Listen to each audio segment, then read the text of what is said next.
second case. Second case will be presented by Dr. Balaji Khanapure and will be moderated by Dr. Shilpa. Dr. Balaji is a radiologist from Nanded. He has done his post-graduation from SRTR Medical College, Ambazogai. Currently, he is owner and director of Khanapure Diagnostic Center, Nanded. He has publication in his name in the December issue of Journal of Fetal Medicine, antenatal diagnosis of the filar cyst, and ultrasound study of 2 cases. His main area of interest is fetal echocardiography. So over to Dr. Balaji. Please start your share your screen and start the case.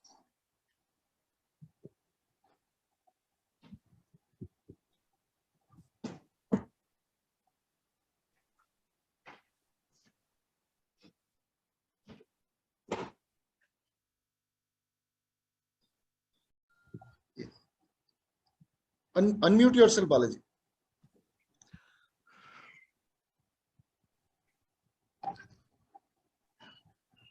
Thank you very much for your kind introduction, Sujit. Good evening, teachers and dear colleagues. First of all, we would like to thank Dr. Khurana sir, Dr. Praveen sir, Dr. Bimal Sahni sir, Dr. Mohit sir, and Dr. Shilpa Satarkar ma'am for giving us the opportunity to showcase our cases today. With your kind permission, I would like to show my case. A 19-year-old female came to my clinic for a routine obstetric ultrasonography. She was primigravida, no history of consanguineous marriage, no dating scan was done before, no marker study was performed. By her LMP, she was 14 weeks gestation.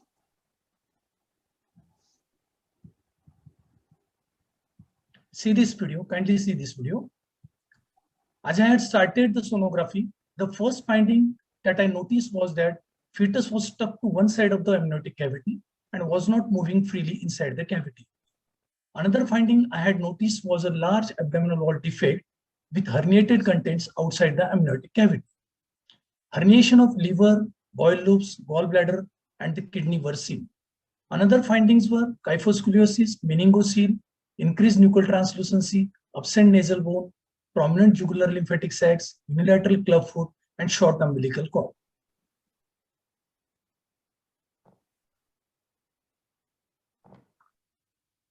Here you can see herniated contents through the intra-abdominal wall defect into the extra-amniotic cavity. The liver is directly attached to the placenta with interposed short umbilical cord.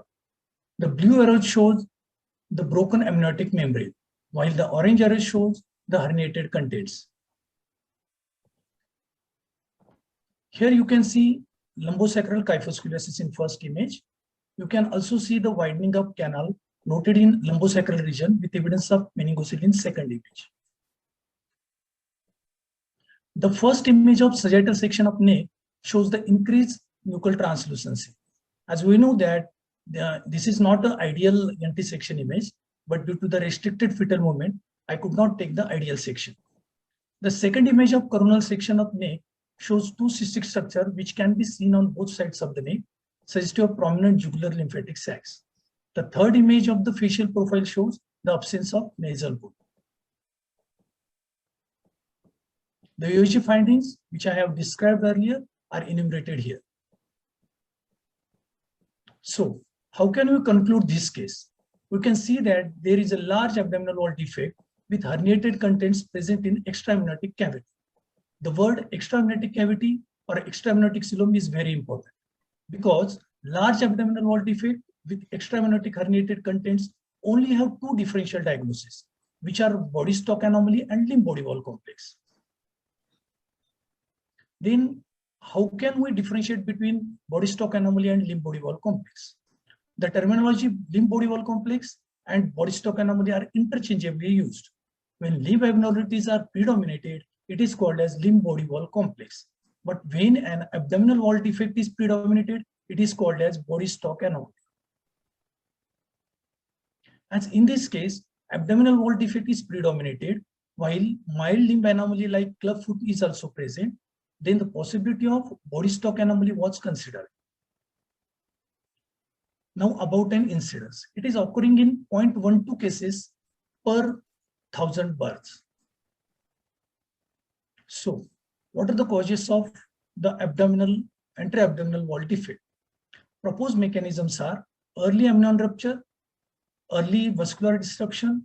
The most widely accepted embryonic basis is total failure of fusion of anterior abdominal wall folds with failure of formation of silo. The anterior abdominal wall fails to develop. The peritoneal cavity, also called as intra-embryonic coelom, is completely open to the extra-embryonic coelom, and the fetus is tethered to the placenta by reflection of amniotic membrane from placenta to the fetal torso, encasing the abdominal viscera. It is a lethal condition and has a bad prognosis. There is no increased risk of recurrence. Body Stalk anomaly is composed of a set of genetic component abnormalities that are rather unknown. Thank you very much for your patient hearing. Now, I would like to ask Dr. Shilpa Satarkar ma'am to continue. Ma'am, please continue. Yeah. Thank you, Balaji. Please stop sharing your screen.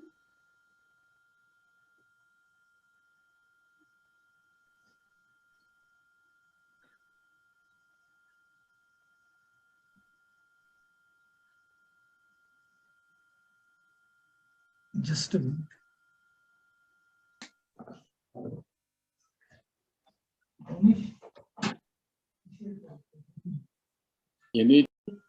So actually, basically, Balaji was to present this first. For some reason, I'm going in the differential diagnosis for him. But this is the last time I'm doing for someone, Balaji, and for all other your friends. Okay. So a very nice case presented by Balaji. Thank you very much. And it was regarding the abdominal wall defects. So basically, why in abdominal wall defects we need a precise diagnosis? Why it is important? Basically, it is important because the different pathologies have different outcomes, which may range from a simple thing to a very means a lethal condition where the pregnancy needs to be terminated. And also, the knowledge of this is very important for the prenatal counseling regarding the prognostic implications and as well as the possibility of the prenatal interventions, which we need to discuss with the parents.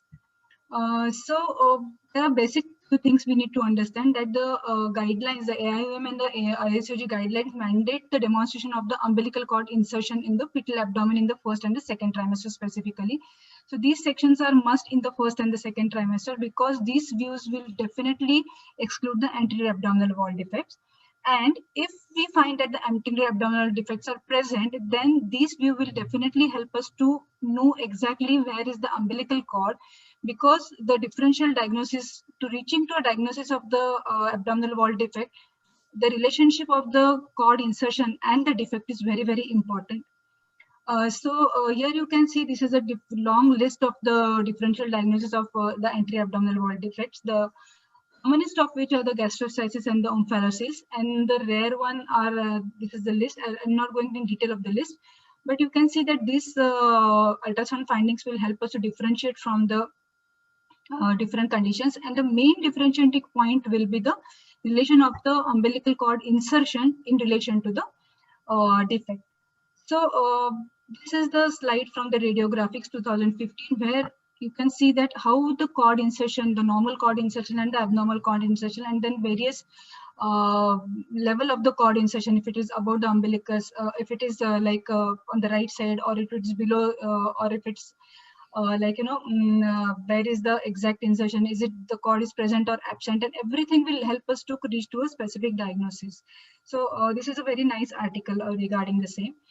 Before going to this complex abnormality of the abdominal wall defect, which the Balaji's case is one of the complex abnormalities. So just a bit, 2 slides regarding the common abnormalities like the omphalocele and the gastroschisis. So here is the case of omphalocele. You can see the midline abdominal wall defect. The stomach here is herniated, liver is also herniated, probably bowel is also herniated. So here you can see that it's a midline defect. It is very well covered. There are smooth margins. Liver and stomach here is herniated. At times bowel can also be seen. The most important thing we need to remember is that the cord is inserted over the apex of the defect. So this is very specific for the omphalocele. While in gastroschisis, what happens? It is a right paramedian defect. with irregular margin. So you get this typical cauliflower-like appearance here, and here this is the stomach. This is the normal. The insertion of the cord is normal, and here you can see that the defect is on the right side of the umbilical cord. These are the main differentiating points between the omphalocele and the gastroschisis. You can take a screenshot of this. I'm not going to explain this. But you should remember that in omphalocele, it is associated with a lot of chromosomal abnormalities, and so detailed evaluation is required in such cases.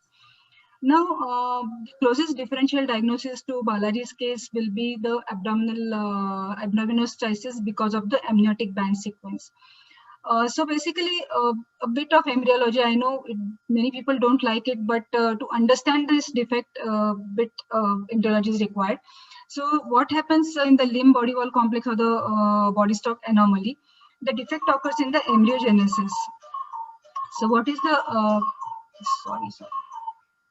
the defect in the embryogenesis is that there is basically in the embryogenesis in the third week, in around third week.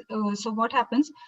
The lateral body folds, they come from the side. The anterior body folds come, and the post caudal body fold comes. And then basically the skin is properly formed here. What happens in the defect of embryogenesis? This area is deformed. This pathology occurs here, and therefore this total part is exposed outside to the extraamniotic space. But in the amniotic band sequence, what happens? Basically, everything is formed here. Amniotic band sequence is basically accident during embryogenesis, while LBW, limb body wall, and the BSA are the defect in the embryogenesis. So they're inherent defects in embryogenesis, while this is an accident, means everything is formed and then it is just slashed because of the amniotic band. So basically, because there is irregular slashing, normally we see it as tiny defects like the amniotic band causing amputations of upper or lower limb, or at times the cranium may be involved, and various different parts are involved. And there is no anatomic, specific anatomic distribution is not there. There is a non-anatomic distribution. Anything can be disrupted anywhere. But what differentiates from the BSA and the ABS is that the visualization of the normal cord. Because in the ABS, the amniotic band sequence, it occurs because of an accident. Already the umbilical cord could have been formed, and it is a normal cord. We will be able to see a normal cord in amniotic band, while in limb body wall complex we see either a short cord or a absent cord. So this is the differentiating point between the amniotic band sequence and the body stalk anomaly. And secondly, in amniotic band sequence, we will able to see this like thin bands. You have to increase the gain, and then you may be able to see these thin bands attached to various parts of the distorted parts, or from the placenta to the amnion, or from the uterine wall to the fetus. Then the other differential diagnosis, close differential diagnosis, will be the pentology of Kendall. Where in pathology of Kendall, basically it's a high umbilical wall defect, a supraumbilical wall defect, and there is anterior defect of the diaphragm and other defects of the sternum and pericardial defect, and because of that there is partial or complete ectopia cordis. So here you can see this is the umbilical cord, the supraumbilical defect is seen, and here you can see that there is partial displacement of the heart in this area. So again, this is confirmed here. You can see this here.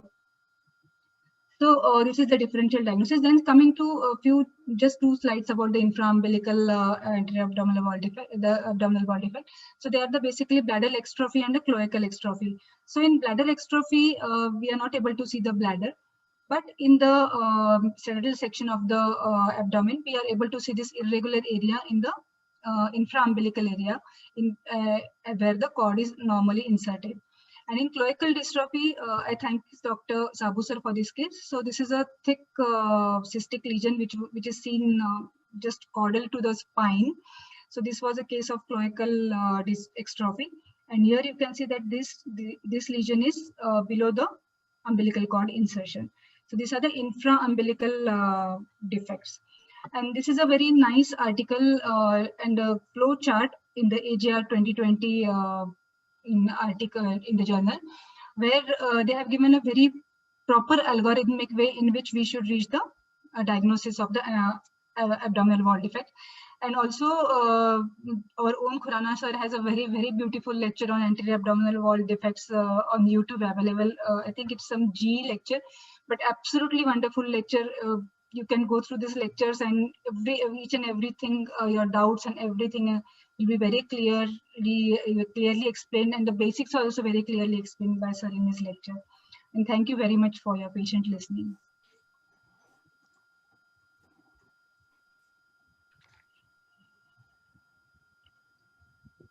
So, in continuation with this, I would like to ask Alka.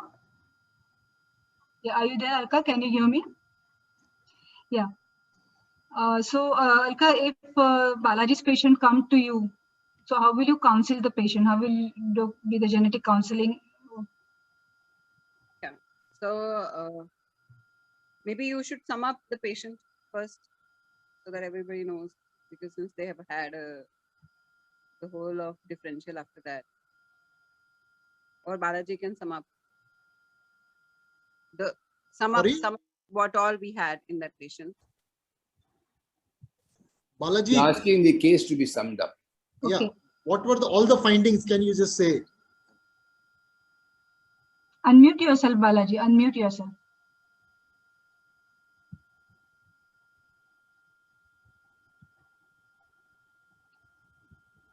Yeah, tell her the findings of your case. You can directly Just a tell minute. without.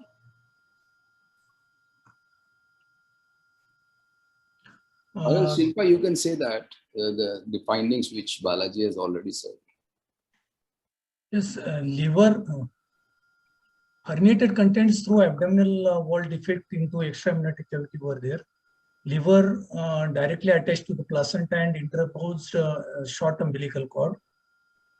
Our findings, CTV is there. Kyphoscoliosis, nuchal translucency is increased.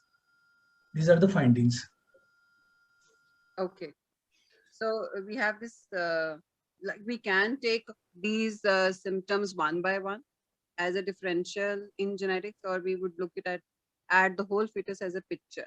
So ideally in such a cases, we would like to do fetal autopsy and note down each and every feature, and so as to finally get to a genetic algorithm. But in cases where most of the things can still be figured out on a ultrasonography much better than on an autopsy, because the fetus may be really, really small. In that case, we just go by the fetus. So like we know that the most common thing we have to, in cases, we have to know whether they are a part of any syndromic thing, or it is a complex, which is non-syndromic. So in your case, you have a CTEV, which could probably not be explained just by the kyphoscoliosis the patient has seen. Was there any other defect that we have seen? We don't know whether they were CNS defects. We don't know whether they were clefts. We do not know whether there were any other conditions that were associated with just the stalk effect. So having said it, most of the condition, if they were excluded from the other syndromic conditions in the stalk anomalies, seem to be sporadic. But when we are not sure of this, we have a lot of differential diagnosis, which is pertaining to each and every system. Say, for example, we are talking about the defect of the diaphragm, and we want to rule out a syndromic causes of the eventuation and the defect in the diaphragms, like Fryns syndrome, which is an autosomal recessive disease. We also would like to say where it is associated with other association like bacterial, which can also present like this. We also would like to know whether it's a part of a microdeletion syndrome like 1p36, where also you could see the similar kind of thing. More, say, third thing is we want to see whether it is a also a part of velocardiofacial, which also can have a similar presentation as your case. There are syndromes which have multiple presentation in multiple organs, and we would like to rule out. One of them is chromosomal. For example, we know trisomies. We know microchromosomal disorders where it could be microdeletion of 22q11.2, which is DiGeorge's. Other chromosomal conditions like 1p, there's 2q locus. There is also a 3 Cry-du-Chat locus, which can also have a similar presentation. So obviously in such a cases, we would order a microarray or as a presentation to see whether it was such. Whether this condition, when they are in a chromosome, would have any implication to the next fetus, that we can, that will depend on two things. One of these things is whether the parents were carrier of the silent microdeletions or they were carrier of a chromosomal defect, which we will know by the particular defect when the report comes.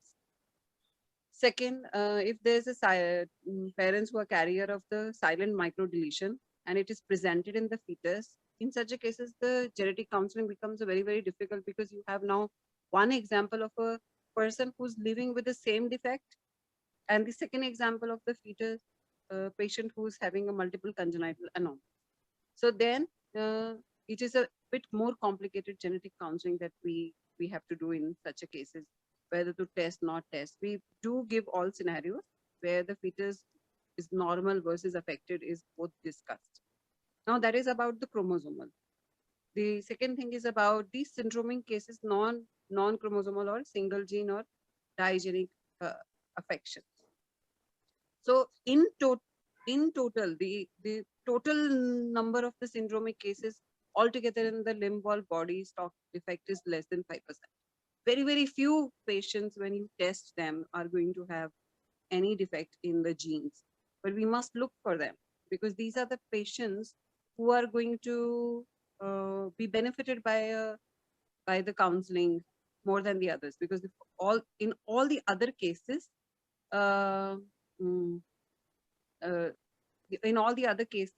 it is not going to repeat itself.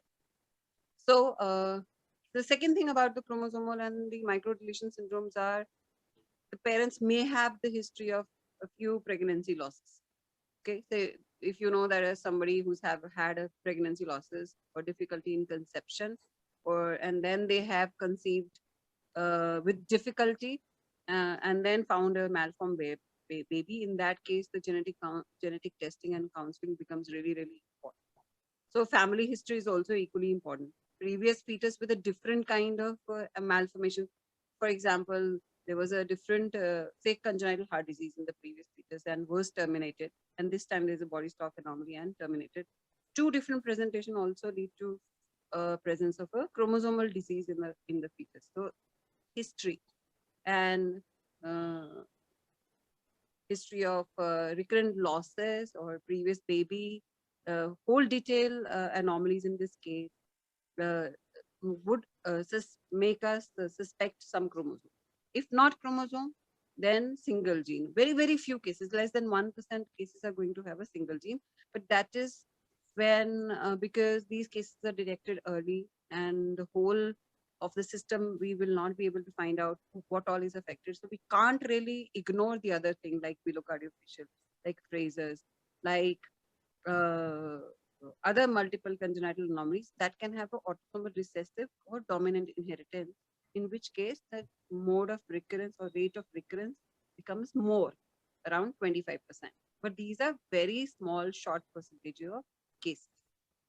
So in short, when the patient would come to me, I will definitely do a microarray, bank the DNA, do the autopsy if possible, and then counsel them to come back, and with those findings, we would reconsider whether we need additional testing or not. But in general, in the lack of any genetic abnormality, if it is a plain sporadic case, then the rate of recurrence is less than 1%. Yeah, thank you very much, Alka. Sani sir, over to you. I would like to, you just said that Khurana sir has an excellent talk there. Khurana sir has recently written a chapter on this thing. So, sir, a few pearls of wisdom on this. Yeah.